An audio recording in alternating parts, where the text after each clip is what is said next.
Hello everyone, I'm here with a little video just to give you some instructions about how to make a slightly different star if you fancy having a little bit of a challenge to make a star that's a bit bigger and that's a little bit more intricate. Now, just because it's a little bit more intricate doesn't actually mean it's difficult to make. It's really easy, but hopefully after watching this video you'll be able to make one of these fabulous stars to potentially make, write your prayer on the back and send to St. Peter's to hang up in the amazing display that we're going to end up with.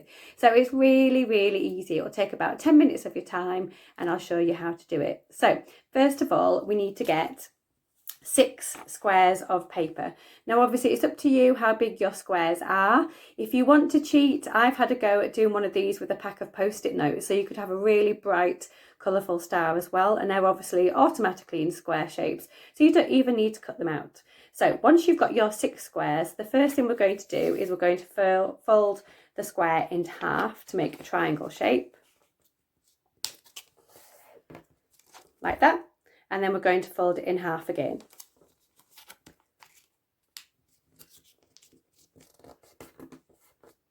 There we go.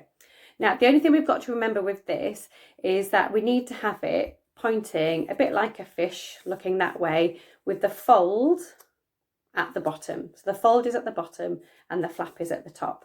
And then all we're going to do is we're going to make 2 cuts straight up the triangle. Now we're going to stop about ½ centimetre from the top, and those cuts are going to be about maybe 1 centimetre apart.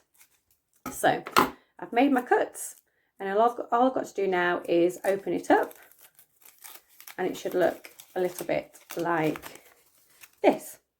So the next job we're going to do, and you might find this easier if you have a spare pen or pencil, we're going to join these flaps up now. So I'm going to get my glue stick. The first one we're going to do is the middle one, and it's a bit easier if you have a pen or pencil underneath. It just helps it to stick better.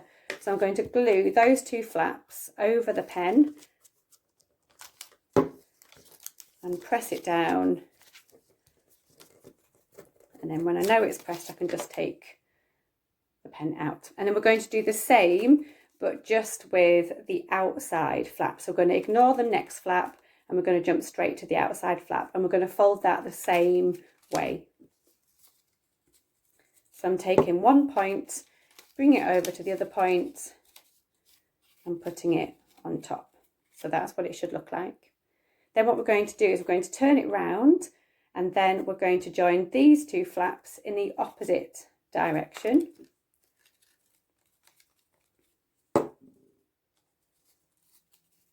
And put one flap on top of the other. There we go. So if I show you the shape, that's what we should end up with. So all you've got to do is you've got to do that 6 times. And then once you've got all 6 done, the really easy bit is making sure that they're all facing the same direction. Is we're going to put a little bit of glue on this bottom section. Make sure the other one's facing the same way, and we're just going to literally stick the bottom bit together. There we go. So obviously once you've joined all 6, you'll end up with a fabulous shape just like this, and then you just need to put your string on. So there you go. It looks amazing. It looks as though it's going to be really hard to make, but it really isn't. So have a go at this star. I can't wait to see all the other stars and angels that we end up making. It's going to be a fantastic display for everybody. Have fun.